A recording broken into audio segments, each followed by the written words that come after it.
TR. Promoting dialogue.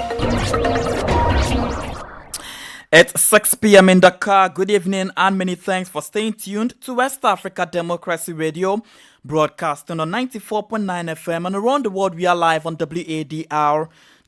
Welcome to Newslink. Here are the top stories. Niger's confab continues with the Justice and Human Rights Committee's promising judicial reforms. Firstly, cleaning up the judicial system, establishing a new legal framework for human rights, a framework that will be adapted to our realities. The third area is new justice and human rights policies as part of the rebuilding process. Justice et de droits de l'homme dans le cadre de la refondation. Benin suffers another major terrorist attack resulting in several deaths, including soldiers. African Union assures mediation efforts to address ongoing conflicts and security threats on the continent. What is critical in all these conflict areas in Africa is that we do not see a military solution. The only sustainable way to peace is ceasefire that is comprehensive, inclusive, immediate, and permanent. Reaction trails Nigeria's Chief of Defense Staff visa denial by Canada. Please stay tuned for details of these stories and more. You are listening to West Africa Democracy Radio, broadcasting from Dakar, Senegal. Many thanks for joining our broadcast. Tonight's Newslink begins in Niger with an update on the ongoing national conference by the government on the transitional charter. By Monday, the confab continued as normal in the various subcommittee. This is the case of the Justice and Human Rights Subcommittee, where discussions essentially focused on how to improve and clean up the justice system in Niger. Here's a report on the work of this commission earlier on the day, filed by our Niamey correspondent Mutala Zuberu and voiced by Imo Edits. The thematic subcommittee on justice and human rights, which began its work yesterday, will have the enormous responsibility of reflecting on how to improve the judicial sector in Niger over the coming years. Dakar Mamadou is the chairman of this Justice and Human Rights Subcommittee. Once the subcommittee's bureau had been set up, we began to discuss the different areas of focus for our subcommittee. Firstly, cleaning up the judicial system, establishing a new legal framework for human rights, a framework that will be adapted to our realities. The third area is new justice and human rights policies as part of the rebuilding process. Justice et de droits de l'homme dans le cadre de la refondation. Several crucial issues relating to the improvement and independence of the judiciary were raised, including corruption in the judiciary, the shortage of magistrates and courts, parliamentary immunity, the High Court of Justice, and the status of the public prosecutor. Our Niamey correspondent Mutala Zuberu's report, voiced by Imo Edits. Meanwhile, Benin suffered another deadly attack over the weekend by an unknown armed at the Banikwara contact point in the Alibori region. 6 Beninese soldiers were killed in this terrorist attack, with several insurgents were neutralized. Augustine Coley tells us more. During the exchange of fire, the Beninese armed forces succeeded in neutralizing 17 assailants. The attack took place near the Mekru River in Benin's Sahel region at around 1 p.m. on Saturday. For the moment, there has been no official communication from the military hierarchy. The outcome of the attack remains uncertain, although military sources report that 6 Benin soldiers were killed in the attack. The identity of the assailants remains unknown for the moment. Attacks in northern Benin have intensified in recent years. Some are attributed to jihadist fighters from the Islamic State and Al-Qaeda from neighboring countries. In response to these attacks, Benin has deployed almost 3,000 soldiers to secure its borders as part of Operation Mirador. The authorities have also recruited an additional 5,000 soldiers to reinforce security in the north. Neighboring countries such as Ghana and Togo have also suffered jihadist attacks in recent years, underlining the need for greater regional cooperation to tackle this common threat. On January 8 this year, an attack claimed the lives of more than 30 soldiers in Benin, in the area known as the Point Triple, on the border with Niger and Burkina Faso. It was the deadliest attack since Benin began facing the terrorist threat. Augustine Coley filed the report by our correspondent in Benin, Cotonou, Aziz Adam Soule. Talking about the just ended 38th African Union AU Summit, the Pan-African institution has assured mediation efforts to address ongoing conflict and existential security threats across the continent, while the Union celebrates new leadership, regional and country-specific challenges from terrorism to electoral disputes and unconstitutional change of government are many of the issues it has to resolve as they threaten regional security. Addressing a press conference in Addis Ababa, the AU Commissioner for Political Affairs, Peace and Security, Bankole Adegboyega Adeoyi, underscored the role of dialogue and a non-kinetic approach to conflicts. What is critical in all these conflict areas in Africa is that we do not see a military solution. The only sustainable way to peace is ceasefire that is comprehensive, inclusive, immediate, and permanent. The Lake Chad Basin also remains concerning, but we really commend the gallantry, the professionalism of the multinational joint task force under the umbrella of the Lake Chad Basin Commission. But our concern in West Africa is basically the spectra of unconstitutional changes of government, terrorism, and violent extremism. It is important for us collectively as the African Union to continue to promote robust response, but at the same time trying to strengthen and deepen democracy, and at the same time use our sustainable collective security approach to find a solution. So we call on the countries that have been suspended. We continue to promote political transition that is viable.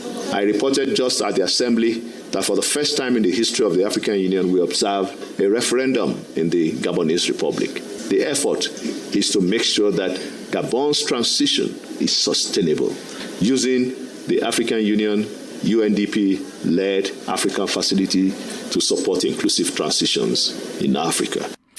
AU Commissioner for Political Affairs, Peace and Security, Bankole Adegboyega.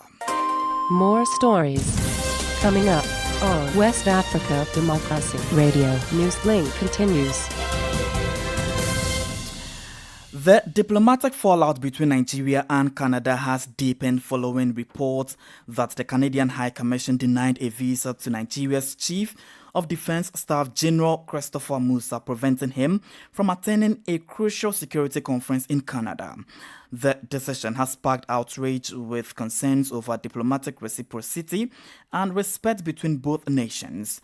But it was Nigeria's National Security Advisor, Nuhu Rabadu, who made headlines when he publicly reacted to the issue, delivering a sharp rebuke to Canada's decision. WADR's Usma Umar has more. The reported visa denial has fueled discussions within diplomatic and security circles, with many questioning Canada's stance on bilateral relations with Nigeria. While the Canadian authorities have yet to provide an official explanation, sources suggest there is hardly any reason that will justify their action. At a recent public function, Nigeria's National Security Advisor, Nuhu Rabadu, did not hold back his frustration, delivering a sharp rebuke to Canada's decision. Thank you for the courage to say that Canada denied you. They can go to hell. Even though it's painful, it's disrespectful, but we are people. We are strong. And I agree with you. We have to fix our country. Security analysts say the incident underscores broader concerns about how Nigerian officials are treated by Western nations, despite Nigeria's strategic role in regional and global security efforts. A cross-section of stakeholders, including foreign policy experts and lawmakers, have expressed displeasure over the development, calling for a review of Nigeria's diplomatic engagements. It speaks to the issue of reciprocity of respect between nations, because somebody who is the Chief of Defense Staff, that's the highest military personnel in the country. It's unexpected, it's condemnable, and without knowing the full facts, I think even for us, in terms of visa policy, it means that issue of reciprocity, as I always say, has to be given due consideration. A foreign affairs analyst describes the incident as an affront to Nigeria's sovereignty and warns that it could strain relations between both countries. Meanwhile, some have urged a more measured response, emphasizing the need for constructive engagement rather than outright confrontation. As diplomatic tensions simmer, observers will be watching closely to see whether Canada clarifies its position and how Nigeria chooses to respond. For Newslink on West Africa Democracy Radio, Usman Umar reporting from Abuja. Ghana's President John Dramani Mahama has stated that his administration has no immediate plans to extend Ghana's $3 billion extended credit facility, ECF, with the International Monetary Fund, the IMF. Speaking in an interview with Bloomberg TV at the Munich Security Conference, President Mahama clarified that while future extensions remain an option, his administration is committed to the current program, but left room for future adjustments if necessary.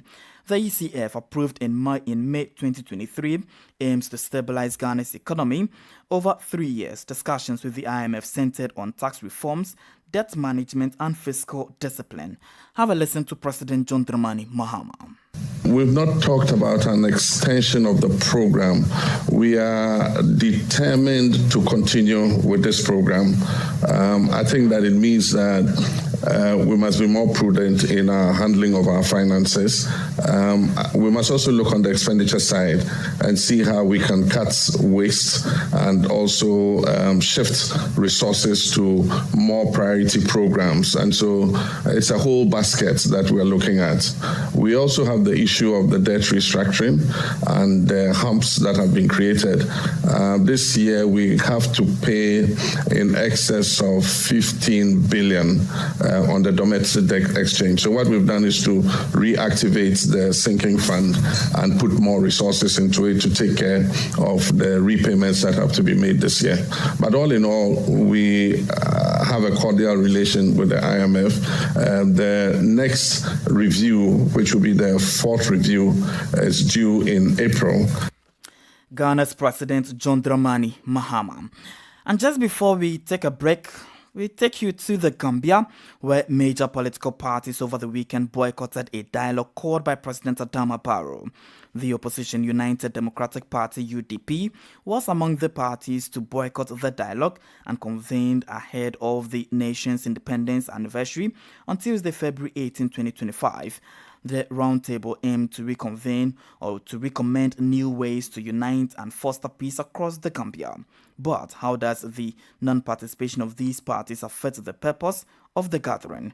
WADR's Banjul correspondent Sankoli Janko tells us more. The National Dialogue Day, second of its kind, was meant to bring together Gambians from different political divide, civil society and all relevant stakeholders with a view to uniting the country. This meeting was unique as it was convened ahead of the Gambia's Independence Diamond Jubilee set to be celebrated on Tuesday. In a statement on his behalf by the Minister of Public Service, Babukar Boy, President Barrow called on political parties for dialogue. No individual or single party can stay in power forever. Working together, we can ensure a smooth transition of government from generation to generation without any hostility, civil war, bloodshed, or military takeover. However, major political parties, including the leading opposition UDP, boycotted the national convergence. These parties, many of which participated in the inaugural national dialogue last year, have yet to provide reasons for their absence at this year's edition. Political analyst Seth Matijau weigh in on the absence of these key political players. Well, as you can see, these are also maybe perhaps some of the challenges that we are confronting, because I remember that the first national dialogue, they were here. Certain political questions were asked, and part of those was the reintroduction of the new constitution and how this new constitution was going to be introduced. Perhaps these are the issues that some of these political parties, a reason why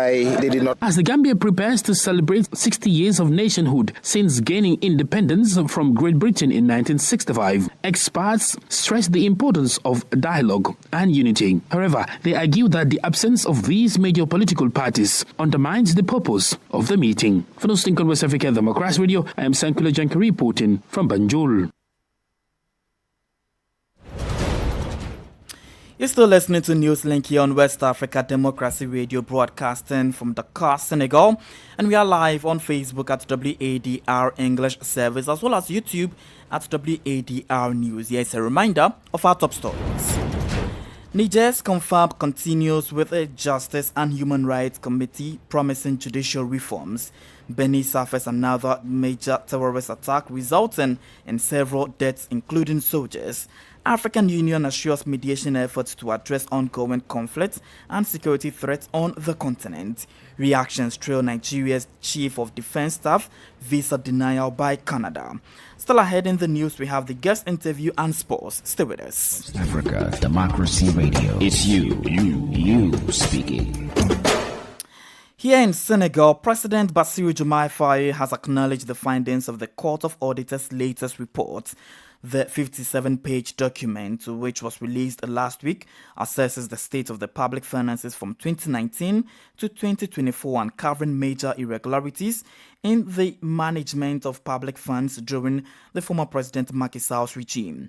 Returning from the 38th African Union Summit, President Faye reassured the nation that his government is fully committed to stabilizing the country's economic situation. Here is President Bassirou Diomaye Faye. This report reveals the extent of misgovernance by previous administrations. It also highlights the lack of accountability to citizens, the concealment of certain loans and expenditures, and the country's worsening debt situation.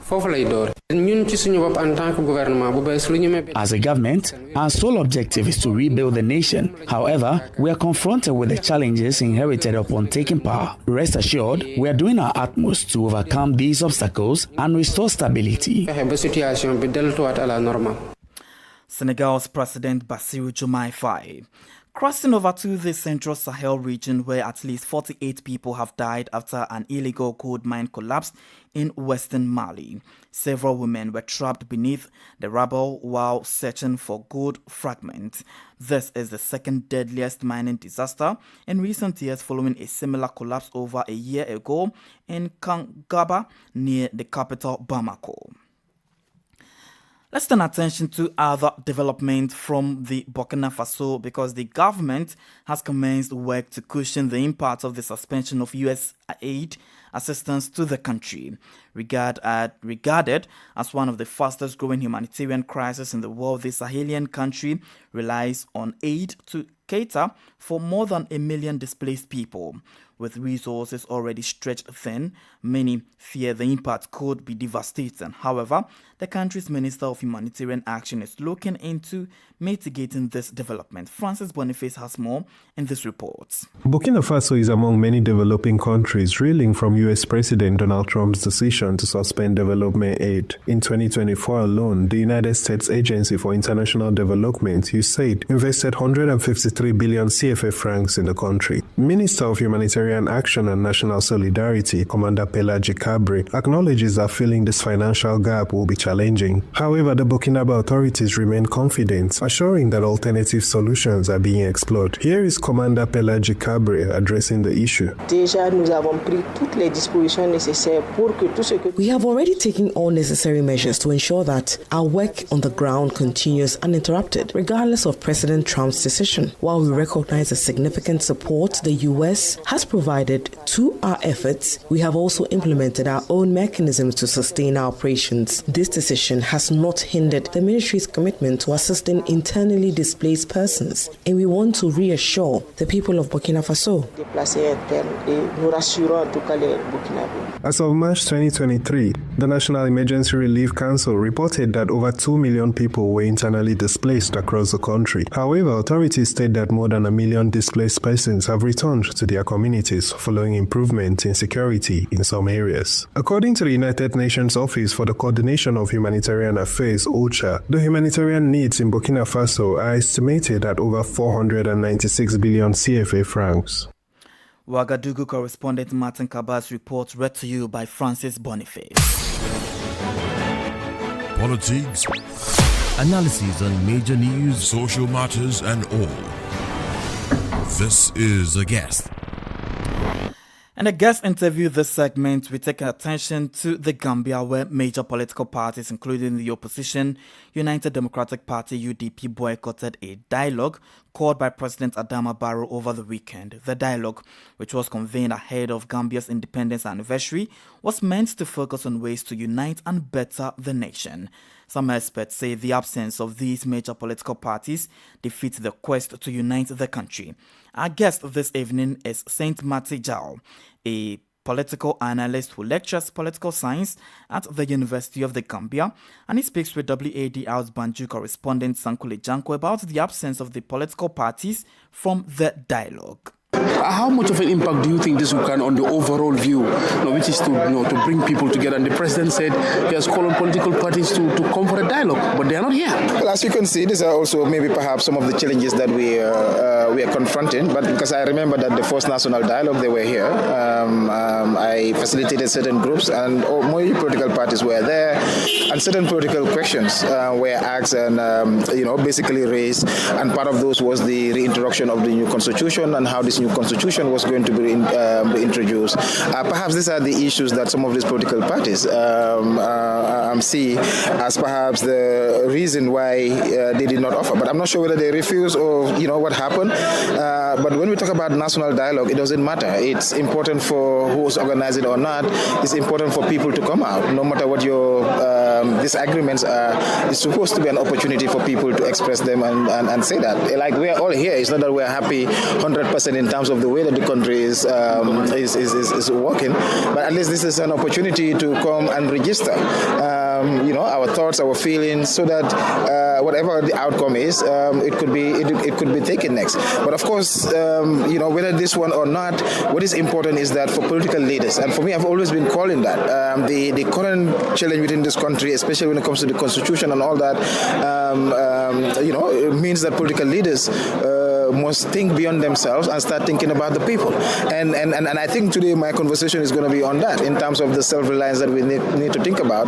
There's supposed to be democratic self-reliance. Can we rely on ourselves? Can we rely on our political leaders to make the right decisions for us? So these are the conversations that as ordinary citizens we need to raise and bring forward. Not having these political major players here, do you think that will have an impact on the aims and objectives of this dialogue? Well, perhaps it might, but eventually, maybe perhaps some of the things that they will want to say must be said here. And we just hope that this will not be the end, that they will look at it more at a national level and then start taking it from that level. But I also not sure the ins and outs, so I'm not sure whether they refuse or they're not invited. They've been invited, confirmed that they've been invited. So I think those are things that we need to pick up, and then they need to be the leaders of this country.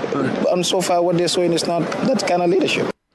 Seth Matijao is a political science lecturer with the University of the Gambia. And just before we go, mind you that tomorrow is Gambia's Independence Day celebration, the 18th of February 2025.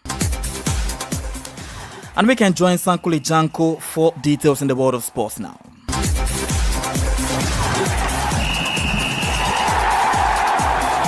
Hello there, warm welcome and thank you for joining us.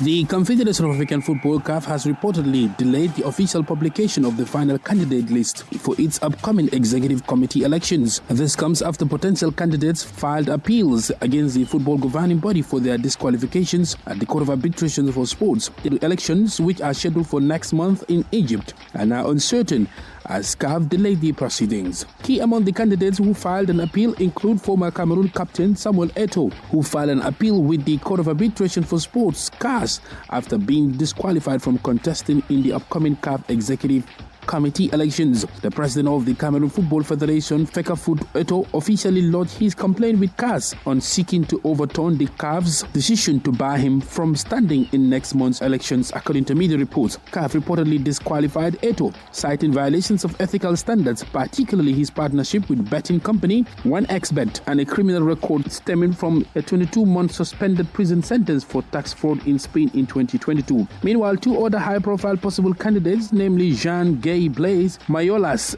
of Congo and Macklin Leswiti of Botswana, have also filed appeals with CAS after being excluded from the elections. Recall, the Court of Arbitration for Sport (CAS) had initially sent a letter to the Confederation of African Football (CAF) requesting that Samuel Eto'o's application for a position on the CAF Executive Committee be re-examined after it was rejected last December, it has been reported. And that's it for sports. It's back to you. And we've come to the end of this edition of Newslink, coming to you live from West Africa Democracy Radio 94.9 FM in Dakar, Senegal, and around the world on wadr.org. Thank you for listening, and many thanks to Maudu Juf and Umu Danyogo for the technical assistance.